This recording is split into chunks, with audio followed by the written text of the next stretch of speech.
जय श्री राम। हेलो, जय श्री राम।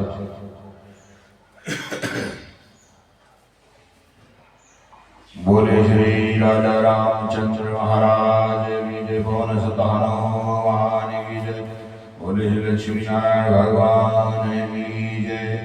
गजाननं भूतगणाधिसेवितं कपितजम्बूफलचारुभक्षणं उमासुतं धूलिनाशिकारिणं नमामि विघ्नेश्वरपादपङ्कजम्। वक्रतुंड महाकाय सूर्यकोटि समप्रभा निर्विघ्नं कुरु मे देव सर्वकार्येषु सर्वदा। ओम श्री विद्युति सहिता श्री महागणाधिपतये नमोस्तुते भगवान श्री गणेशनाम भगवान ध्यानं समर्पयामि। जय श्री गणेश, जय गौरी माता। ओम सर्वमंगल मांगल्ये शिवे सर्वार्थ साधिके शरण्ये त्र्यंबके गौरी नारायणी नमस्तुते। बोले श्री हरि विष्णु भगवान की जय, लक्ष्मी नारायण भगवान की जय, गुरु बृहस्पति भगवान की जय, माता लक्ष्मी की जय। बहुत समय पहले की बात है, भारत में एक राजा राज्य करता था। वह अत्यंत प्रतापी एवं दानी था। वह प्रतिदिन मंदिर में भागवत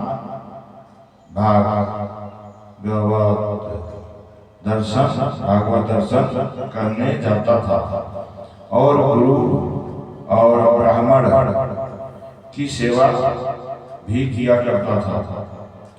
उसके द्वार से कोई भी याचक निराश नहीं लौटता था। वह प्रत्येक गुरुवार को व्रत रखता और पूजा करता था।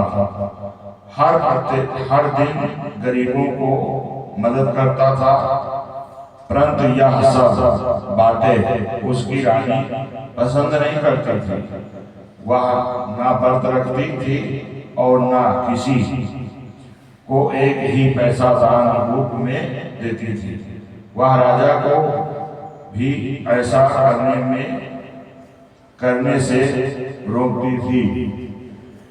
यह उस समय की बात है जब राजा शिकार खेलने वन को चले गए थे।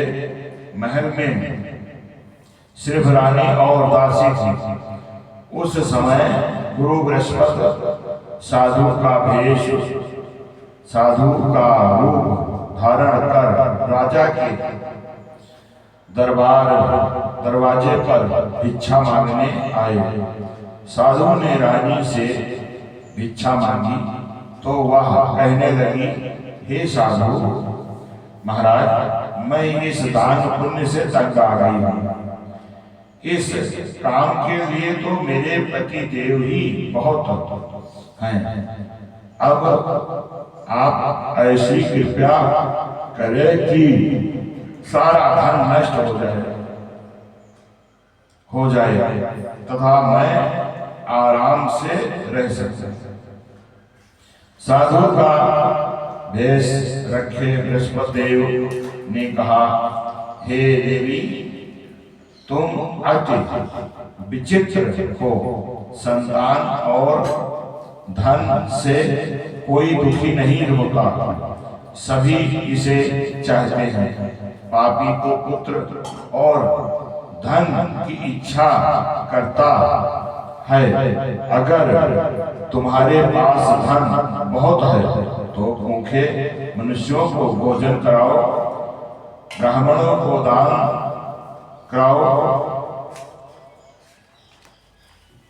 दान दो, पियाओ, लगाओ, धर्मशालाएं बनाओ, कुआं, तालाब, बावड़ी, बाग बगीचे आदि बनवाओ तथा निर्धनों की कुंवारी कन्याओं का विवाह कराओ। साथ ही अज्ञात करो। इस प्रकार के कर्मों से आपके कुल का एवं आपका नाम लोक परलोक में सिद्ध होगा एवं स्वर्ग की प्राप्ति होगी। किंतु वह मूर्ख रानी साधु की इन बातों से खुश नहीं हुई।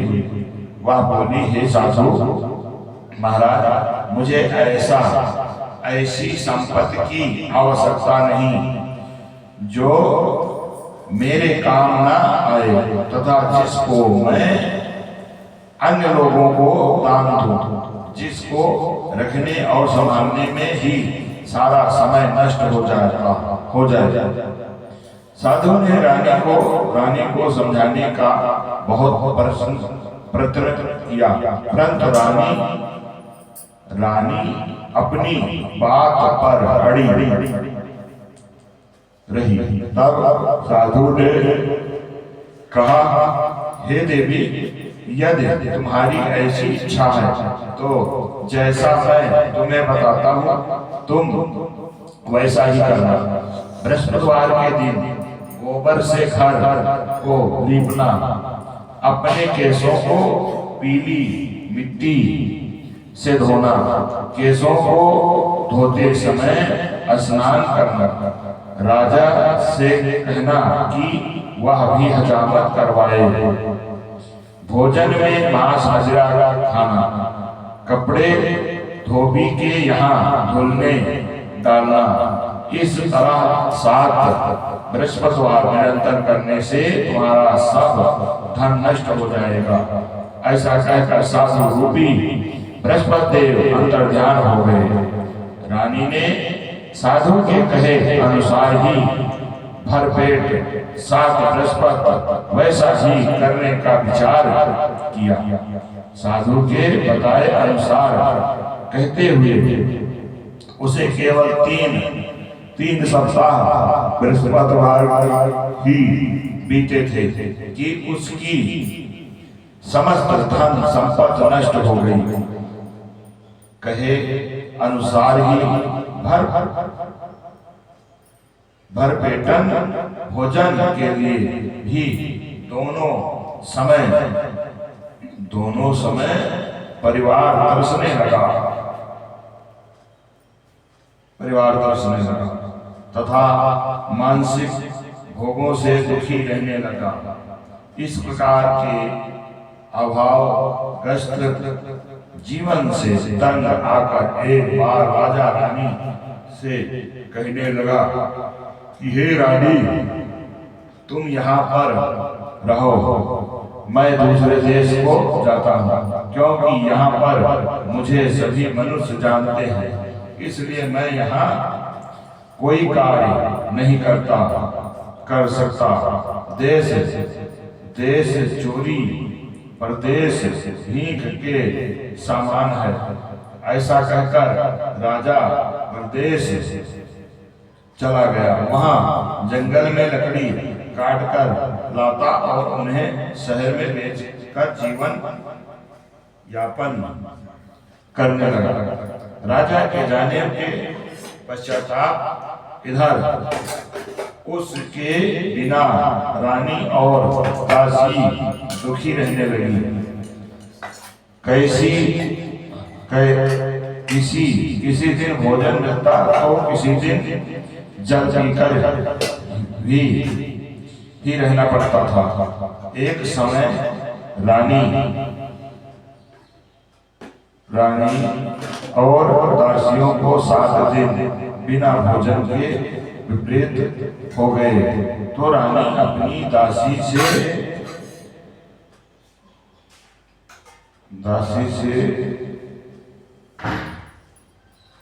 कहने लगी, हे दासी, यहाँ समीप ही के नगर में मेरी बहन रहती है जो बहुत धनवान है। तू उसके पास जा और वहां से 5 शेर मांग कर ले आ, जिससे कुछ समय के लिए गुजर बसर हो जाएगी। दासी उसकी बहन के पास गई। बृहस्पतिवार का दिन था। रानी की बहन उस समय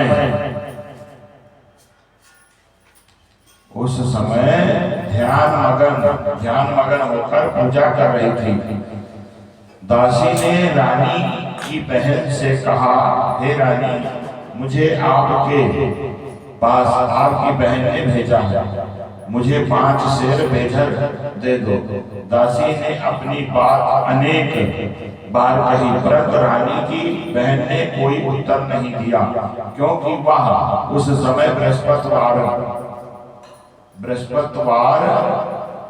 की कथा सुन रही थी। रानी की बहन से जब दासी को कोई अपेक्षित उत्तर नहीं मिला तो वह अति दुखी हुई, उसे क्रोध भी बहुत आया।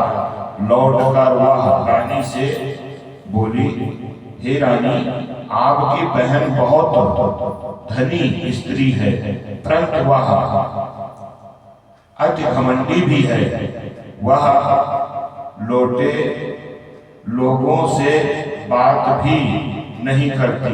5 सेर बेझर देने के लिए मैंने उससे बहुत कहा, परंतु उसने कोई उत्तर नहीं दिया। इस प्रकार मुझे निराश एवं खाली हाथ लौटना पड़ा। रानी बोली, हे दासी, इसमें मेरी बहन का किसी प्रकार का कोई दोष नहीं है। जब बुरे दिन आते हैं तब कोई सहारा नहीं देता, अपने पराये हो जाते हैं। अच्छे बुरे का ज्ञान विपरीत में ही होता है, विपत्ति में ही होता है। जो ईश्वर की इच्छा होगी वही होगा। यह सब हमारे भाग्य का दोष है। उधर पूजा समाप्त होने के पश्चात रानी की बहन ने सोचा कि मेरी बहन की दासी आई थी, परंतु मैंने उसे कोई उत्तर नहीं दिया। इससे वह बहुत दुखी हुई होगी। कथा सुनकर तथा विष्णु भगवान का प्रसाद ग्रहण कर वह अपनी बहन के घर गई तथा बोली, हे बहन, मैं बृहस्पतिवार का व्रत कर रही थी, तुम्हारी दासी आई, परंतु कथा समाप्त होने से पूर्व न उठते हैं और न बोलते हैं, इसलिए मैं नहीं बोली। बताओ, दासी किस कार्य से मेरे पास गई थी? रानी बोली, बहन, तुम्हारे घर अनाज नहीं था तथा राजा प्रदेश गए हुए हैं, वैसे तुमसे कोई बात छिपी नहीं है। इस कारण मैंने दासी को तुम्हारे पास 5 सेर बेझर लेने के लिए भेजा था। इस पर रानी की बहन बोली, हे बहन, बृहस्पति भगवान सबको मनवांचित फल देने वाले हैं। देखो, शायद तुम्हारे घर में किसी कोने में अनाज रखा हो। यह सुनकर रानी की बहन की बातों से विपरीत मत दासी घर के अंदर गई तो वहां उसे एक घड़ा बेझर का भरा मिल गया। उसे बड़ा आश्चर्य हुआ, क्योंकि उसके अनुसार घर का एक बर्तन अन्न से खाली था। उसने बाहर आकर रानी को सारा वृत्तांत सुनाया। दासी अपनी रानी से कहने लगी, हे रानी, देखो, वैसे भी हमको जब अन्न नहीं मिलता तो वह भी बर्फ समान ही है। अगर इनसे बर्फ की विध तथा कथा पूछ ली जाए तो बृहस्पतिवार का व्रत हम भी किया करेंगे। और फिर दासी के कहने पर रानी ने अपनी बहन से बृहस्पतिवार व्रत पूजन विध एवं नियमों के बारे में निरंतर से पूछा। उन्होंने बताया जो बृहस्पतिवार के व्रत में चने की दाल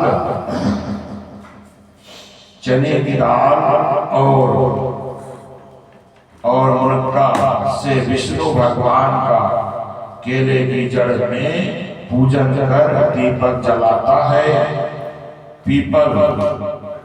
पीला भोजन करता है, पीले वस्त्र धारण करता है तथा प्रेम पूर्वक बृहस्पति भगवान की कथा सुनता है। इस प्रकार करने से गुरु भगवान उस भक्त से प्रसन्न होते हैं, धन अन्न पुत्र देते हैं, मनवांचित मनोकामना पूर्ण करते हैं।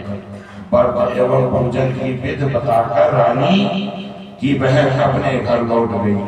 तब पश्चात रानी और दासी दोनों ने निश्चय किया कि बृहस्पति देव भगवान का व्रत एवं पूजन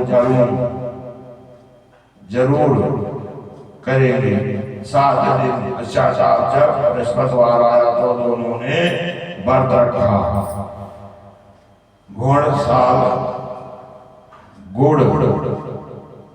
घुड़साल में जाकर चना और गुड़ बीन लाई और उसकी दाल बनाकर केले की जड़ में विष्णु भगवान का पूजन किया। जब भोजन पीला कहाँ से लाए, यह सोचकर दोनों बड़ी दुखी हुई, परंतु उन्होंने व्रत किया था इसलिए बृहस्पति देव भगवान उनसे प्रसन्न थे। एक साधारण व्यक्ति के रूप में वे 2 थालों में सुंदर पीला भोजन लेकर आए और दासी को देकर बोले, हे दासी, यह भोजन तुम्हारे और रानी के लिए है, तुम दोनों ही इसे ग्रहण करना। दासी भोजन पाकर अति प्रसन्न हुई और रानी से बोली, हे रानी, भोजन कर लो। रानी को भोजन के विषय में कुछ पता नहीं था, इसलिए वह दासी से बोली, जो तू ही भोजन का, क्योंकि तू व्यर्थ में हमारी ही हंसी उड़ाती है। दासी बोली, हे रानी, एक व्यक्ति इस लिए भोजन दे गया है। रानी बोली, वह भोजन तेरे ही लिए दे गया है, इसलिए तू ही भोजन कर। दासी ने कहा, हे रानी, वह व्यक्ति हम दोनों के लिए ही 2 थालों में भोजन देकर गया है, अतः मैं और आप दोनों ही साथ साथ भोजन करेंगी। दोनों ने गुरु भगवान को धन्यवाद एवं नमस्कार कर भोजन प्रारंभ किया। उसके बाद से दोनों प्रत्येक बृहस्पतिवार को गुरु भगवान का व्रत और पूजन करने लगी। बृहस्पतिवार भगवान की कृपा से उन दोनों की भोजन एवं धन की कमी दूर हो गई, परंतु रानी फिर पुनः पहले प्रकार से आलस करने लगी। तब दासी ने कहा, हे रानी, आप पहले भी इसी प्रकार आलस करते थे, आपको धन संभालने एवं दान देने में कष्ट होता था, इसी कारण सभी धन नष्ट हो गया और हमारी ऐसी दुर्दशा हो गई। अब गुरु भगवान की कृपा से धन मिला है तो आपको फिर आलस हो रहा है। बड़े कष्टों के बाद आपने यह धन पाया है, इसलिए आपको दान पुण्य करना चाहिए। भूखे मनुष्यों को भोजन कराओ, ब्राह्मणों को दान दो, पियाओ, लगाओ, कुआं, तालाब, बावड़ी आदि का निर्माण कराओ, कुंवारी कन्याओं का विवाह कराओ, मंदिर पाठशालाएं बनवाकर दान दो, धन को शुभ कार्य में खर्च करो। जिससे आपके कुल का सम्मान बढ़े तथा आपको स्वर्ग की प्राप्ति हो एवं आपके पितृ प्रसन्न हो। दासी की बात मानकर रानी ने इसी प्रकार के सत्कर्म करने प्रारंभ किए। इस प्रकार करने से उसका काफी यश फैलने लगा। कुछ दिनों बाद एक दिन रानी और दासी आपस में विचार करने लगी कि ना जाने राजा किस दशा में होंगे, उनकी कोई खोज खबर नहीं है। रानी राजा की कोई खबर ना पाकर उदास रहने लगी। गुरु भगवान से उन्होंने प्रार्थना की और भगवान से रात्रि में राजा को स्वप्न में दर्शन देकर कहा, हे राजा उठ, तेरी रानी तुझको याद करती है। अब अपने देश लौट जा। राजा प्रातः काल उठा। वह सोचने लगा कि मैं किस प्रकार रानी के पास खाली हाथ जाऊंगा। मेरे पास तो कुछ भी नहीं, स्त्री जाति खाने और पहनने की ही साथी होती है। पर प्रभु की आज्ञा पाकर वह अपने नगर चलने को तैयार हुआ। प्रदेश में राजा बहुत दुखी रहने लगा। प्रतिदिन जंगल में लकड़ी बीन कर लाता और उसे शहर में बेचकर अपने दुखी जीवन को बड़ी कठिनाई से विपरीत करता था। एक दिन राजा दुखी होकर अपने पुराने दिनों को याद करके रोने लगा। उस जंगल में बृहस्पति देव एक साधु का रूप धारण कर आए और राजा से बोले, हे लकड़हारे, तुम इस बीवान जंगल में किस चिंता में बैठे हो? तुझे बताऊं? यह सुनकर राजा के आंखों में आंसू भर आए और वह साधु को प्रणाम कर बोला, हे प्रभु, आप सब कुछ जानने वाले हैं। इतना कहकर राजा ने साधु को अपनी समस्त व्यथा सुना दी। तब साधु रूप में गुरु भगवान राजा से बोले, हे राजन, तुम्हारी पत्नी से बृहस्पतिवार के दिन बृहस्पति देव का अपमान किया था, जिसके कारण तुम्हारी यह दुर्दशा हुई है। अब तुम किसी प्रकार की चिंता मत करो, भगवान तुम्हें पहले से अधिक धन प्रदान करेंगे। देखो, तुम्हारी पत्नी ने बृहस्पतिवार का प्रारंभ कर दिया। अब तुम भी बृहस्पतिवार का व्रत करके चने की दाल व गुड़ जल के लोटे में डालकर केले का पूजन करो। फिर कथा कहा या सुना, भगवान तुम्हारी सभी इच्छाओं की पूर्ति करेंगे। साधु के ऐसे वचन सुनकर राजा बोला, हे प्रभु, मुझे लकड़ी बेचने के पश्चात इतना पैसा भी नहीं बचता कि भोजन कराने के उपरांत कुछ भी बचा सकूं। मैंने रात्रि में अपनी रानी को व्याकुल एवं व्यथित देखा है। मेरे पास कोई साधन नहीं जिससे उसका समाचार भी जान सकूं। इसके अतिरिक्त मैं बृहस्पति देव की कथा भी नहीं जानता हूँ, जिसे कह या नित्य भात। हाँ, साधु ने कहा, हे राजन, समाचार भी जान सकूं तो मैं बृहस्पति देव की कथा भी ना जानता हूँ, जिसे कहे या सुनकर मैं व्रत धारण कर भगवान बृहस्पति का पूजन कर सकूं। साधु ने कहा, हे राजा, तुम किसी बात की चिंता ना करो। बृहस्पतिवार के दिन तुम नित्य भाग लकड़ियां लेकर शहर में जाओ, तुम्हें रोज से दुगना धन प्राप्त होगा, जिससे तुम भली भात भोजन कर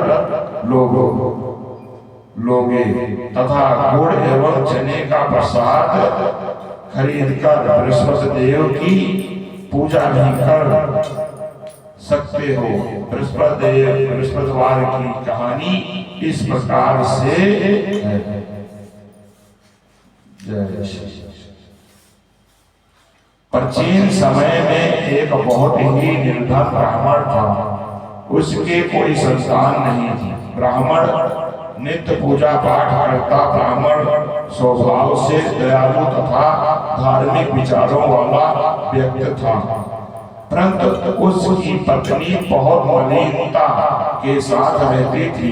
वह ना तो स्नान करती और ना किसी देवता का पूजन करती। सुबह उठते ही सर्वप्रथम भोजन करती, बाद में घर के अन्य कार्य करती।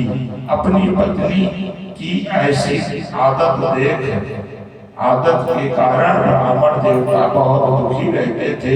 वह अपनी पत्नी को बहुत समझाते, किंतु उसका कोई परिणाम ना निकलता।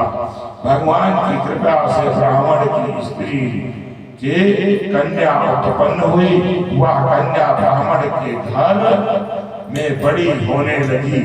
वह बालिका प्रातः काल ही स्नान करके भगवान विष्णु का जप करती, बृहस्पतिवार का व्रत भी करने लगी। पूजा पाठ समाप्त कर पाठशाला जाती तो अपनी मुट्ठी में जौ भरकर ले जाती और पाठशाला जाने के रास्ते में डालती जाती। भगवान बृहस्पति की कृपया से वही जौ स्वर्ण के हो जाते, तो लौटते समय उनको बीन कर घर ले आती। एक दिन वह बालिका सूप में उन सोने के जौ को फटक कर साफ कर रही थी। तभी उसकी माँ ने उसे देख लिया और कहा, हे बेटी, ये सोने के जौ को फटकने के लिए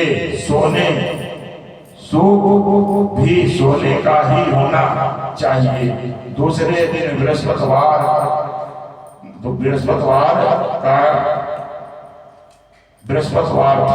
कन्या ने व्रत रखा और भगवान बृहस्पति से प्रार्थना करके कहा, हे प्रभु, यदि मैंने सच्चे मन से श्रद्धा पूर्वक आपका पूजन एवं व्रत किया हो तो कृपया मुझे सोने का सूप दे दो।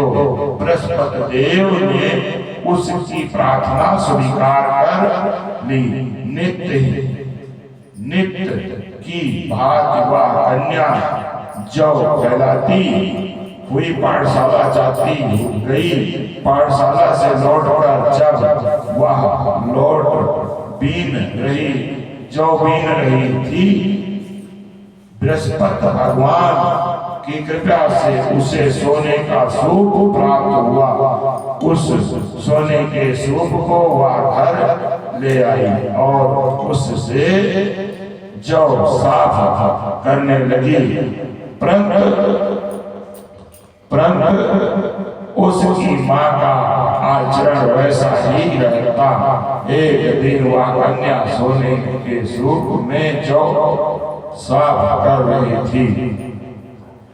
उसी समय अचानक उस नगर का राजकुमार वहां से होकर निकला।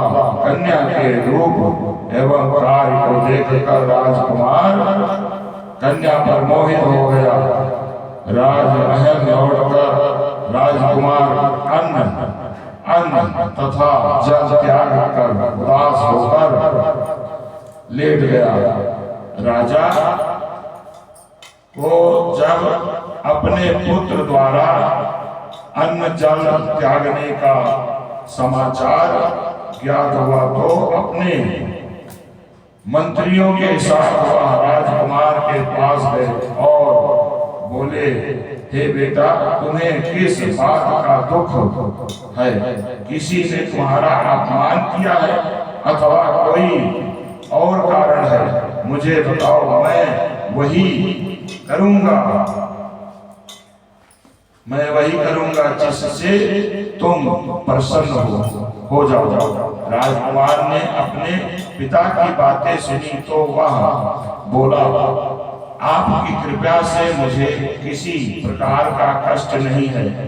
किसी ने मेरा अपमान नहीं किया है, परंतु मैं उस कन्या के साथ विवाह करना चाहता हूँ जो सोने के सूप में जौ पटक रही थी। यह सुनकर राजा आश्चर्य में पड़ गया।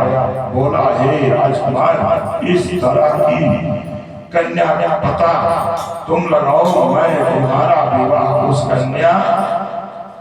उसके साथ अवश्य ही कराऊंगा। राजकुमार ने प्रसन्न होकर राजा को उस ब्राह्मण कन्या के घर का पता बताया। राजा ने आदेश पर मंत्री उस कन्या के घर गया और राजा का आदेश ब्राह्मण को कह सुनाया। कुछ ही दिन बाद ब्राह्मण की कन्या का विवाह राजकुमार के साथ हो गया। घर से कन्या की विदा होते ही उस ब्राह्मण के घर में पहले की तरह निर्धनता वापस करने लगी। अब भोजन के लिए अनाज भी बड़ी मुश्किल से मिलता था। एक दिन दुखी होकर ब्राह्मण देवता अपनी बेटी से मिलने गए। बेटी पिता की ऐसी अवस्था को देखकर अत्यंत दुखी हुई और उसने अपनी माँ का समाचार पूछा। ब्राह्मण ने पुत्री को सभी हाल कह सुनाया। पुत्री ने अपने पिता को बहुत सा धन देकर विदा कर दिया। इस प्रकार ब्राह्मण का कुछ समय सुखपूर्वक व्यतीत हुआ, लेकिन धन समाप्त होने के बाद स्थिति पूर्ववत हो गई। ब्राह्मण फिर बृहस्पति व्रत का महत्व अपनी पुत्री के यहाँ गया और उससे सभी हाल कह सुनाया। स्त्री बोली, हे पिताजी, आप अपने साथ माताजी को यहाँ लेवा लाओ। मैं उन्हें वह विधि बता दूंगी जिससे दरिद्रता दूर हो जाएगी।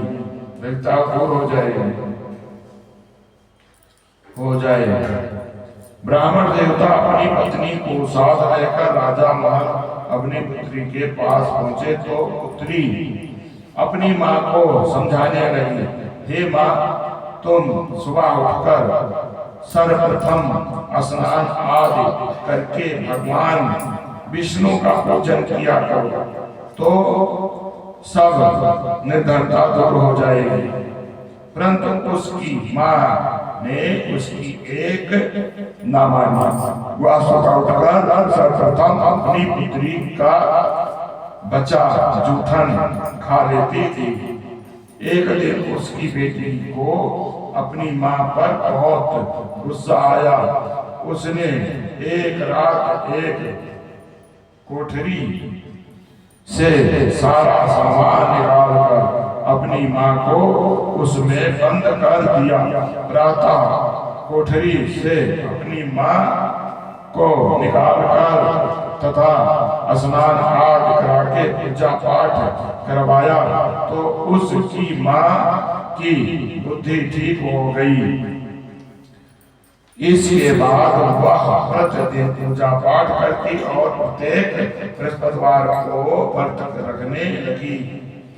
इस व्रत के प्रभाव से उसकी माँ भी अत्यंत धनवान तथा पुत्रवती हो गई और बृहस्पति देवता की कृपा से वृद्धावस्था में मृत्यु को प्राप्त कर स्वर्ग को गई। वह ब्राह्मण भी सुखपूर्वक इस लोक का सुख भोग कर स्वर्ग को प्राप्त हुआ। इस प्रकार कहानी कहकर साधु देवता वहां से अंतर्ध्यान हो गए। धीरे धीरे समय बीत गया तथा बृहस्पतिवार का दिन आ गया।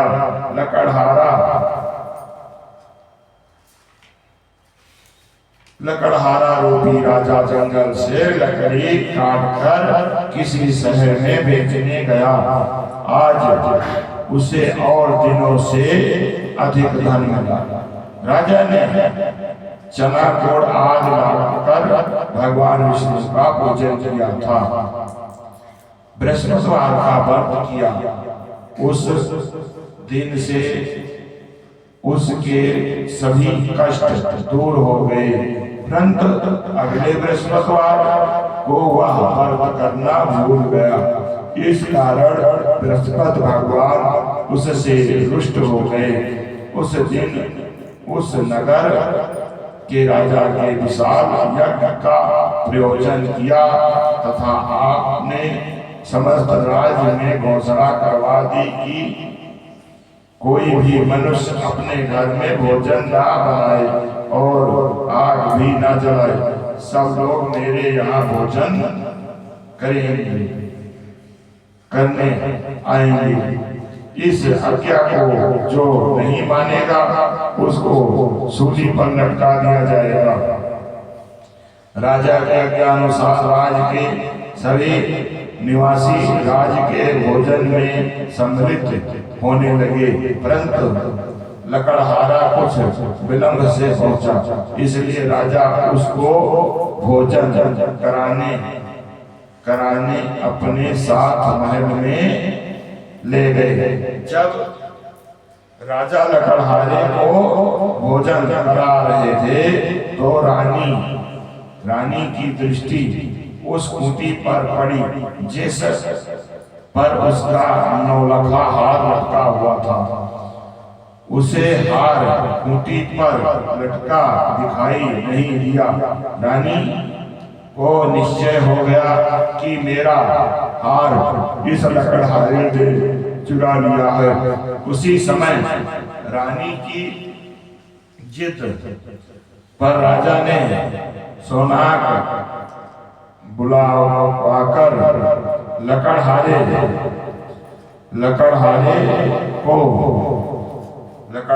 को जेल में डलवा दिया। जेल खाने में बंद हुआ लकड़हारा बहुत दुखी होकर विचार करने लगा कि न जाने कौन से पूर्व जन्म के कुकर्मों से मुझे यह दुख प्राप्त हुआ है। जेल में बंद लकड़हारा भगवान बृहस्पति को यह याद करने लगा। लकड़हारा बृहस्पति देव साधु के रूप में प्रकट हो गए और उसकी दशा देख कर कहने लगे, अरे मूर्ख, तो बृहस्पतिवार को बृहस्पति देव की कथा एवं व्रत करना भूल गया, उसी कारण तुझे दुख प्राप्त हुआ है। अब किसी प्रकार की चिंता मत कर।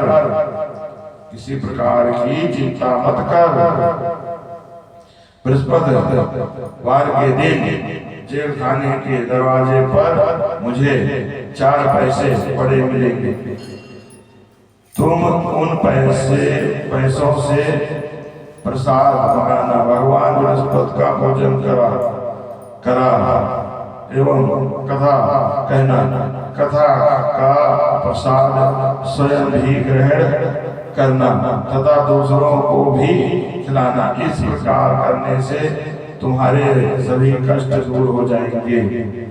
अगले बृहस्पतिवार को जेल के द्वार पर 4 पैसे मिले। राजा ने पूजा कर सम्मान मंगवाकर कथा कही और प्रसाद बांटा। उसी रात बृहस्पति देव ने उस नगर के राजा को अपने सपने में दर्शन देखकर कहा, हे राजा, तूने जिस आदमी को जेल खाने में डाला, जेल खाने में बंद कर रखा है, वह निर्दोष है, वह राजा है, उसे छोड़ दो। रानी का 9 लखा हार उसी खूंटी पर लटका हुआ है। अगर तू ऐसा नहीं करेगा तो मैं तेरे राज को नष्ट कर दूंगा।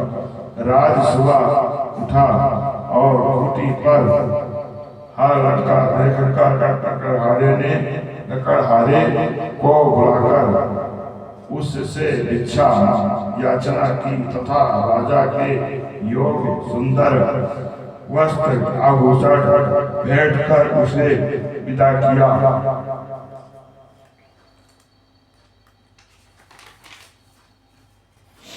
बृहस्पति देव की आज्ञा अनुसार राजा अपने नगर को चल दिया। जब वह नगर के निकट पहुंचा तो उसे बहुत आश्चर्य हुआ। वहां पहले से अधिक तालाब, बाग और कुएं तथा बहुत सी धर्मशालाएं, मंदिर आदि बने हुए थे। राजा ने जब नगरवासियों से पूछा कि यह बाग, तालाब, धर्मशालाएं एवं कुएं किसके द्वारा बनवाए गए हैं, तब नगर के सब लोग कहने लगे कि यह सब रानी और दासी द्वारा बनवाए गए हैं। राजा को बहुत आश्चर्य हुआ, परंतु क्रोध भी बहुत आया। जब रानी ने यह खबर सुनी कि राजा आ रहे हैं तो उसने दासी से कहा, हे दासी, देख, राजा हमें अत्यदीन अवस्था में छोड़ गए थे। वह हमारी ऐसी हालत देखकर कहीं द्वार से ही लौट न जाए, इसलिए तू द्वार पर खड़ी हो जाना। रानी की आज्ञा अनुसार दासी दरवाजे पर खड़ी हो गई। जब राजा आए तो उन्हें अपने साथ महल लाई। तब राजा ने क्रोध करके अपनी तलवार निकाली तथा रानी से पूछा, बताओ, इतना धन तुम्हें कैसे और किस प्रकार प्राप्त हुआ है? तब रानी ने बताया कि हमें यह धन बृहस्पति देव के व्रत के प्रभाव से प्राप्त हुआ है। अब राजा ने निश्चय किया कि 7 दिन बाद तो सभी बृहस्पति देव का पूजन करते हैं, परंतु मैं प्रतिदिन में 3 बार कथा कहा करूंगा तथा नित्य व्रत किया करूंगा। अब हर समय राजा के दुपट्टे में चने की दाल बांधी रहती तथा दिन में 3 बार वह कथा कहता। ऐसे ही एक दिन राजा ने विचार किया कि चलो अपनी बहन के यहाँ हो आए। ऐसा निश्चय कर राजा घोड़े पर सवार होकर अपनी बहन के यहाँ चल दिया। मार्ग में उसने देखा कि कुछ आदमी एक मुर्दे को लिए जा रहे हैं। उन्हें रोककर वह कहने लगा, अरे भाइयों, कुछ देर मेरी बृहस्पति की कथा सुन लो। वे बोले, लो, हमारा तो आदमी मर गया है, इसको अपनी कथा की पड़ी है। परंतु कुछ आदमी बोले, अच्छा कहो, हम तुम्हारी कथा भी सुनेंगे। राजा ने दाल निकाली और कथा कहनी शुरू कर दी। जब कथा आधी हो गई तो मुर्दा हिलने लगा और जब कथा समाप्त हुई तो राम राम कह करके वह मुर्दा खड़ा हो गया। राजा आगे चला, उसे चलते चलते शाम हो गई। आगे मार्ग में उसे एक किसान खेत में हल चलाता मिला। राजा उससे बोला, अरे भाई, अरे भैया, तुम मेरी बृहस्पतिवार की कथा सुन लो। किसान बोला, जब तक मैं तेरी कथा सुनूंगा तब तक 4 हैरिया जोत लूंगा। जाओ भैया, कथा किसी और को सुनाना। राजा आगे चलने लगा। राजा के हटते ही किसान के बैल पछाड़ कर गिर गए और किसान के पेट में बहुत तेज दर्द होने लगा। उसी समय किसान की माँ रोटी लेकर आई। उसने जब यह देखा तो अपने पुत्र से सारा हाल पूछा।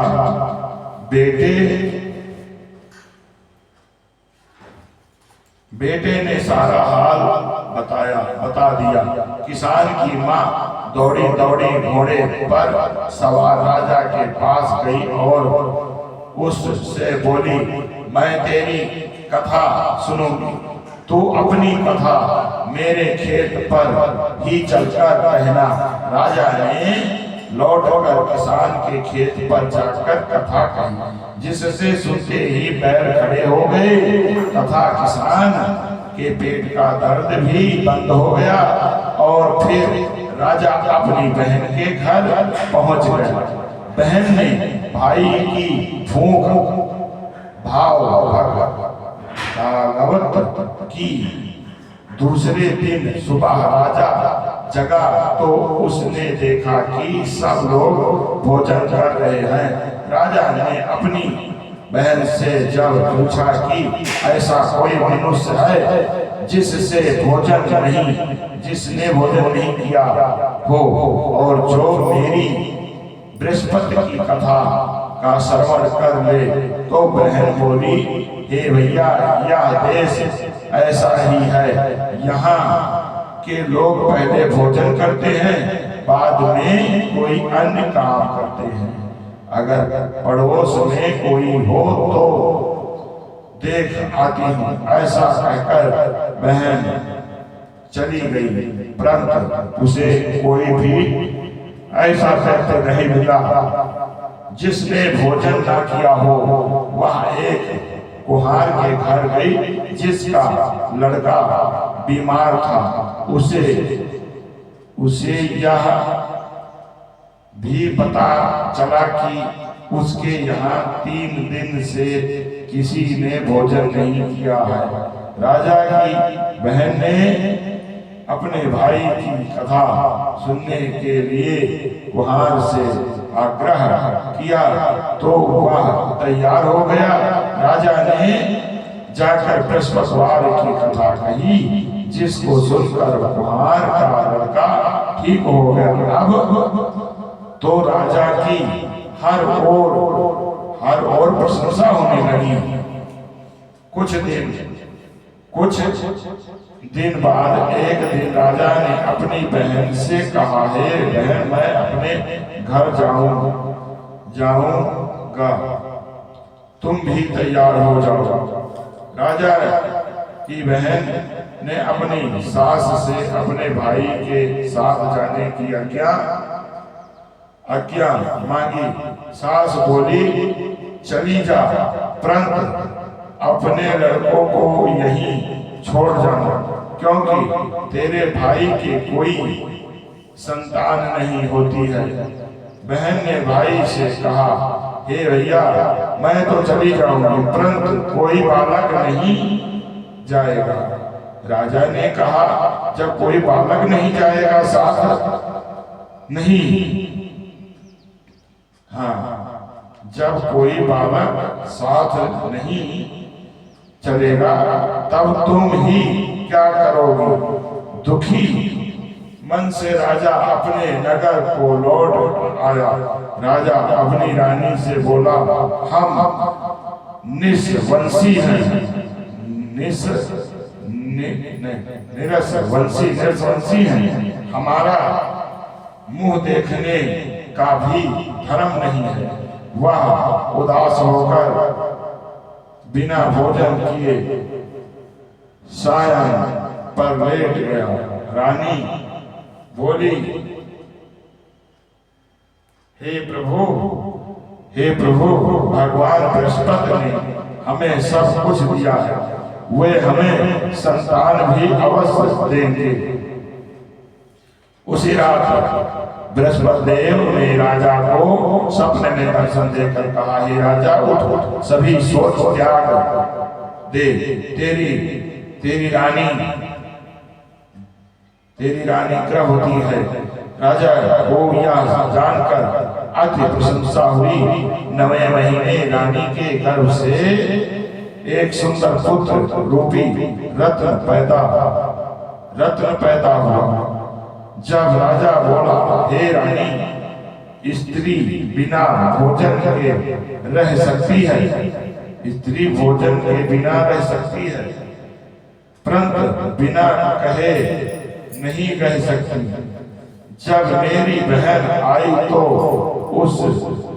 उससे कुछ मत कहना। रानी ने हाँ कर दी, और जब राजा की बहन ने यह शुभ समाचार सुना तो वह अति प्रसन्न हुई तथा बधाई लेकर अपने भाई के यहाँ आई। तभी रानी ने कहा, घोड़ा चढ़कर नहीं आई, गधा चढ़ी आई। राजा की बहन बोली, भाई मैं इस प्रकार ना कहती तो तुम्हें औलाद कैसे मिलती।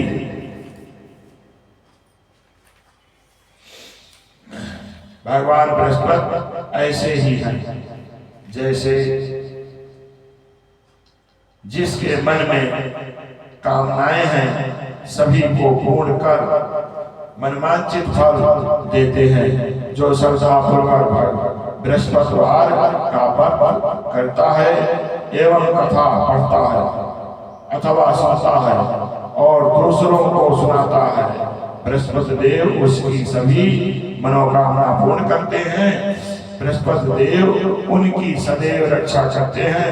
जो श्रद्धा एवं संपूर्ण आदर भाव से बृहस्पति देव का पूजन एवं सच्चे दिल से व्रत करते हैं, उनकी सभी मनोकामनाएं पूर्ण होती है। सच्चे मन एवं हृदय से रानी और राजा ने बृहस्पति देव की कथा का गुणगान किया। उनकी सभी इच्छाएं बृहस्पति देव ने पूरी की।